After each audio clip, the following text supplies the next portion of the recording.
viewers. So hope you're ready to swim in the ocean of thermodynamics. So let's see the first question. 2 liter of an ideal gas at a pressure of 10 atmosphere expands isothermally into a vacuum until its total volume is 10 liters. First, how much heat is absorbed and how much work is done in the expansion, right? So, according to first law of thermodynamics, delta U equal to Q plus W. Okay, and here Q represents heat and W represents work, right? And we know that when heat is absorbed by the system, then Q gets positive sign, and when heat is released by the system, it gets negative sign. Same here with work also. When work is done by the system, then it gets negative sign, and when work is done on the system, then it gets positive sign. But here in the question, what it is says, expansion is occurring isothermally. Isothermally means we know that delta U will be 0. So next, Q equal to minus W, right?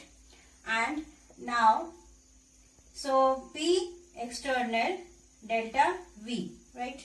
Now here in the question, what it is said, expansion is occurring in a vacuum, right? So if vacuum, so P external will get 0, and delta V means final volume is 10, initial volume is 2. So 0 into 8, that will get 0, means heat absorbed is also 0, work done is also 0. Okay. Now next part, what it is saying, how much heat is absorbed if the expansion is conducted reversibly at 298 Kelvin. So as we know that Q equal to minus W equal to 2.303 nRT log V2 by V1. We can also write it as 2.303 PV log V2 by V1. And next, 2.303, what is the pressure given in the question? 10, and volume given 2 liters into 2 log final volume is 10, initial volume was 2. So if you calculate it, 2.303 into 10 into 2, this will be log 5. So we look at the value of log 50. So log 50's value is 0.6990, and this will get, if we calculate it, we will get 32.2 liter atmosphere, right? And as we know that 1 liter atmosphere is equal to 101.3 joule. Yes, we know this. And so we can also write that 3.26 kilojoule.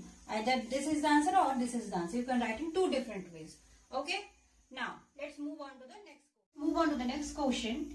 Calculate the number of kilojoule necessary to raise the temperature of 60 grams of aluminium from 35 degree to 55 degrees Celsius. Molar heat capacity of aluminium is 24 joule mole minus 1 Kelvin minus 1. Now, what is the atomic mass of aluminium? That is 27.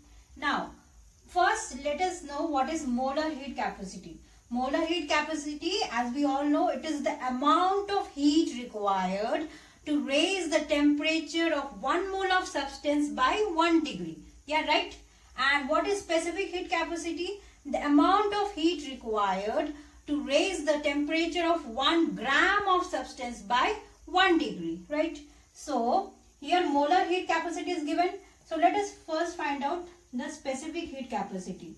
Heat required to raise the temperature of 1 gram of aluminium by 1 degree. Okay, so this is 24, and what is its mass? Atomic mass 27. So 0.889 joule gram minus 1 Kelvin minus 1. Okay, now calculate the number of kilojoule, means heat required. So heat required will be M, means mass, into specific heat into delta T. So mass, how much is the mass? 60 grams. Here it is given 60 grams into 0.8 889. What is the difference in temperature? From 35 to 55 means 20 degree. 20 degree is the difference. So our answer will be 1066.9 joules, right? And we can also write it as 1.07 kilojoules. Okay, hope it's clear. Now let's move on to the next question. Calculate the enthalpy change on freezing of 1 mole of water at 10 degrees Celsius to ice at minus 10 degrees Celsius. Enthalpy of fusion is given 6.03 kilojoule per mole at 0 degrees Celsius. Heat capacity of water in liquid state is given 75.3 joule per mole per Kelvin. Heat capacity of water in solid state is given 36.8 joule per mole per Kelvin. So, as we all know that heat capacity is an extensive property, whereas specific heat capacity and molar heat capacity are intensive properties. And what is enthalpy of fusion? Enthalpy of fusion is the change in enthalpy when 1 mole of solid turns into its liquid state at its melting point. So, what is asked in the question? Enthalpy change when liquid at 10 degrees Celsius turns into solid at minus 10 degrees Celsius. So, liquid at 10 degrees Celsius, okay, it will turn into liquid first at 0 degrees Celsius, right? Let the enthalpy change be delta H1. Now, it will turn into solid at 0 degrees Celsius. Let the enthalpy change be delta H2. Now, next it will turn into liquid at minus 10 degrees Celsius, right?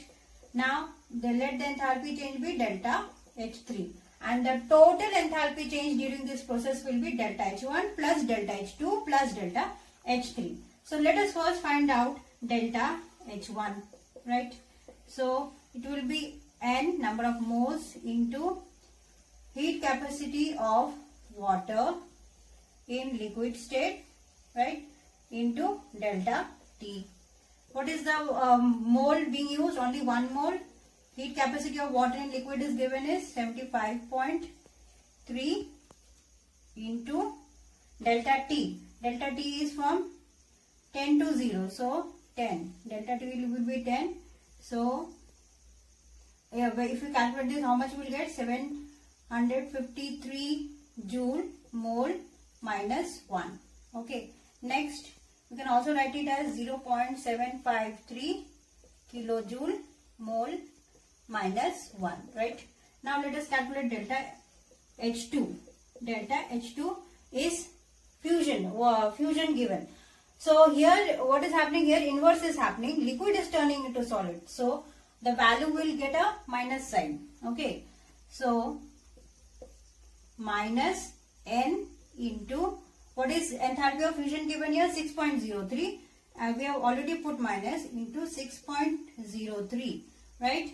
Kilojoule per mole.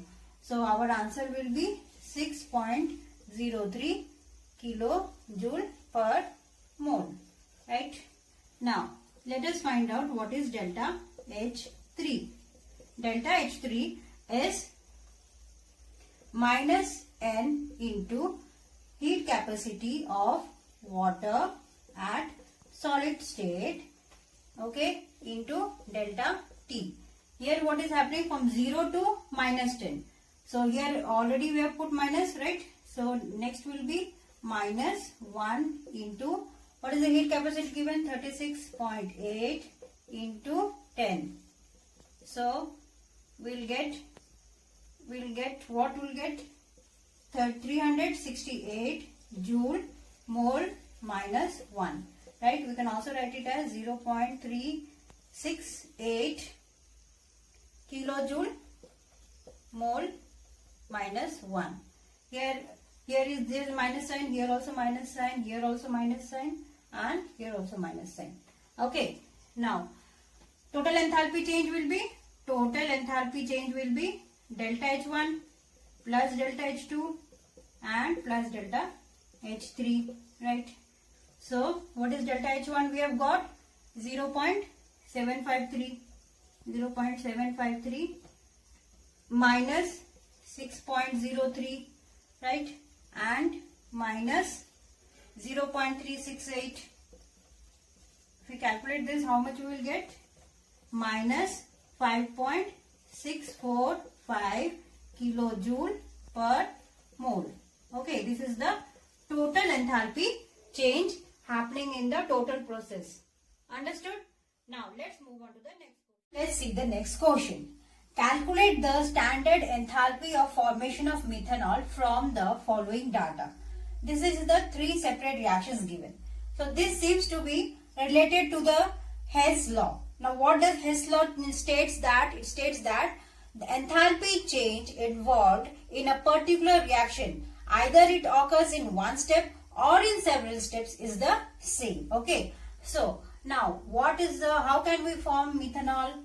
Required reaction is from carbon solid plus hydrogen gas plus oxygen gas, we can form methanol. Okay, now let us balance it. Let us put 2 here and let us put half here. Now the reaction is balanced. Now as here there are 2 moles of hydrogen, so let us multiply the whole third reaction by 2. Okay, so 3 third reaction multiplied by 2, which gives 2 hydrogen gas plus O2 gas and 2 H2O liquid, and delta H naught will be minus 572 kilojoule. Now 2 H2O, we have multiplied whole reaction by 2. Now what is given in the other reactants? Carbon solid. Here also carbon solid is present. So let us add both these two reactions. Okay. So add this by second data. Okay. So what is the data given? Reaction given? Carbon solid plus O2 gas gives CO2 gas, and delta H naught for this reaction is minus 393 kilojoule. Okay, so let us add this. 2 H2 gas plus carbon solid plus 2 O2 gas gives 2 H2O liquid plus CO2 gas, and if we add this, how much we will get? Minus 965 kilojoule. Okay. Now here we have got this. Now here in the product side there is methanol, and here also it is given in the first. So let it be equation 4 and subtract equation 1 from 4. Okay. Subtract equation 1 given in the data from 4. So what is the equation 1 given? That is CH3OH plus 3 by 2 O2 CO2 plus 2 H2O liquid, and this is gas, right? This is also gas. This is liquid, right? Now what is the enthalpy change given? That is enthalpy change given is minus 726, right? Now subtract this. So if you put subtract here, it will be plus here, and here also it will be changing into minus. Okay, so this gets cancelled, this gets cancelled, this and this gets cancelled, right? Now let us write down the equation, that is 2 H2 gas plus carbon solid. Okay, and 2 minus 3 by 2 is half. Half oxygen gas gives, this is minus sign here, so this will go into the product side, that is CH3OH liquid. And if we add this, how much we will get? Minus 239 kilojoule. Okay, this is the final reaction we require it here. Okay, this is the methanol formation, same we have got here also. Okay, clear? Now look at it once more. So now let's move on to the next question, that is propane has the structure CH3, CH2, CH3. Calculate the enthalpy change for the reaction. What is happening here? Propane is being reacted with oxygen and it gives 3 molecules of carbon dioxide plus 4 molecules of water. The average bond enthalpies of various bonds are given here for here they are given. Now let us elaborate this reaction. Okay, so propane and can be written as CH, H, here also H, here also H, H, H, H. Okay, plus 5 molecules of oxygen, O double bond O, which gives 3 molecules of carbon dioxide. Okay, and plus 4 molecules of oxygen, water, right? Now what happens? How to find out the enthalpy change? Enthalpy change will be delta R H naught will be summation of bond enthalpies of reactants minus summation of bond enthalpies of products. Okay, so bond enthalpies of reactants. What is carbon-carbon? 347 is given. How many carbon-carbon bonds are present? 1 and 2. So 2 into 347 plus how many carbon-hydrogen bonds are given in the propane? 1, 2, 3, 4, 5, 6, 7, 8. So 8 into 414, right? Plus how many molecules of oxygen are there? 5. So 5 into 498. Okay, then minus, what is the product here? There are 2 bonds of C double bond O. So 2 into 3, 6. 6 into 741 minus how much OH bonds are here? 2. 2 into 4 is 8. 8 into 464. 8 into 464. Okay. Now if we calculate this, how much we will get? Minus 1662 kilojoule mole minus 1. So now let's see the next question. Consider the reaction for the dissolution of ammonium nitrate. So this is the dissolution of ammonium nitrate given. So what we have to calculate? Calculate the change in entropy of the surroundings and predict whether the reaction is spontaneous or not at 25 degrees Celsius.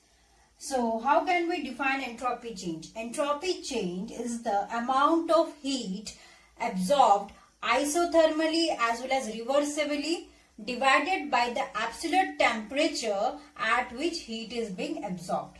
So delta S surroundings, how can it be taken out? Minus delta H system by T. What is delta H of system given in the question? That is minus 28.1 into 10 to the power 3 joule mole minus 1, right, divided by temperature at 25 degrees Celsius. So 298 Kelvin. So what is delta S of surrounding? That is minus 94.3 joule Kelvin minus 1 mole minus 1. Okay. Now how can we take out total entropy change? Total entropy change is delta S of system plus entropy change of plus total change in entropy of surroundings. Okay, right? Now, what is delta S of system given here? 108.7 joule per Kelvin per mole, right? Minus, this is change in entropy for surroundings, minus 94.3. So, what will be the answer? 14.4 joule Kelvin minus 1 mole minus 1. So, as this is positive, delta S change in entropy, total entropy is positive. So this reaction will be spontaneous at 25 degree Celsius. Okay, this reaction will be spontaneous. Now let's come to the next question. Delta H, change in enthalpy and change in entropy for the reaction Ag2O, which gives 2Ag plus half O2 are 30.56 kilojoule per mole and 6.6 joule per Kelvin per mole respectively. Calculate the temperature at which the Gibbs energy change for the reaction will be 0. What will be the direction of the reaction at this temperature? Now, what is given here? Here the Gibbs energy is 0. Okay, Gibbs energy change for the reaction will be 0. Now, according to Gibbs-Helmholtz equation, what does it says that delta G equal to delta H minus T delta S.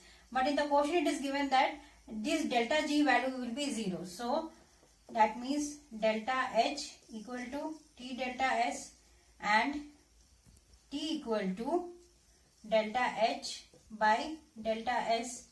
So, what is delta H value given here?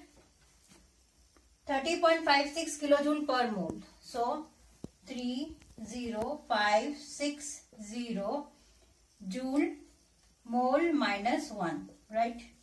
And divided by what is delta S value given?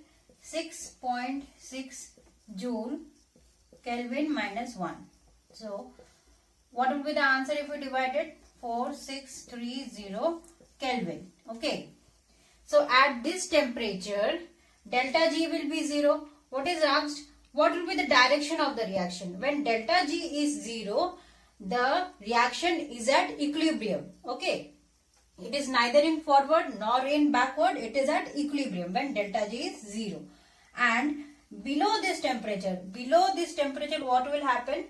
Below this temperature also delta G will be positive. Why? Because delta H minus T delta S both are positive. Delta H is also positive term given here and delta T delta S is also a positive term given here, right? And delta H is very much greater. Delta H is very much greater than T delta S. Okay. So, delta G will be positive. So, below this temperature, the reaction will be non-spontaneous. Clear? Now, let's move to the next question. Let's see the next question. In a fuel cell, methanol is oxidized with oxygen as methanol plus oxygen gives carbon dioxide plus water. Calculate the standard Gibbs energy change for the reaction that can be converted into work. If the standard enthalpy of combustion for methanol is minus 726 kilojoule per mole, calculate the efficiency of conversion of Gibbs energy into useful work. The standard Gibbs energy of formation of carbon dioxide is given for water molecule and for methanol it is given.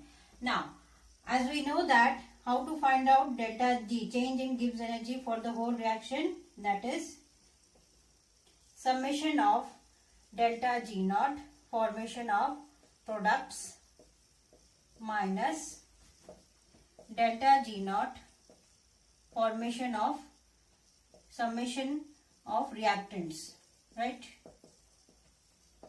So, what are the products here? Carbon dioxide. Carbon dioxide for how much value is given? Minus 394.4 and how many water molecules? 2 more water molecules.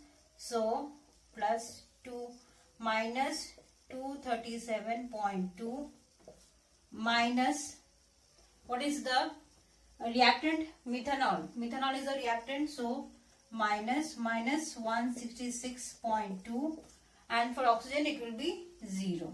Okay. So now if we calculate this, how much we will get? That is minus 702.6 kilojoule mole minus 1. Right. Calculate this. Now, what is asked here? We have to calculate the efficiency also. Okay. So efficiency is calculated by, efficiency is delta G by delta H. How much is delta G for the reaction we have calculated? That is 702.6, right? And what it is given, if standard enthalpy of combustion for methanol is 726, minus 726.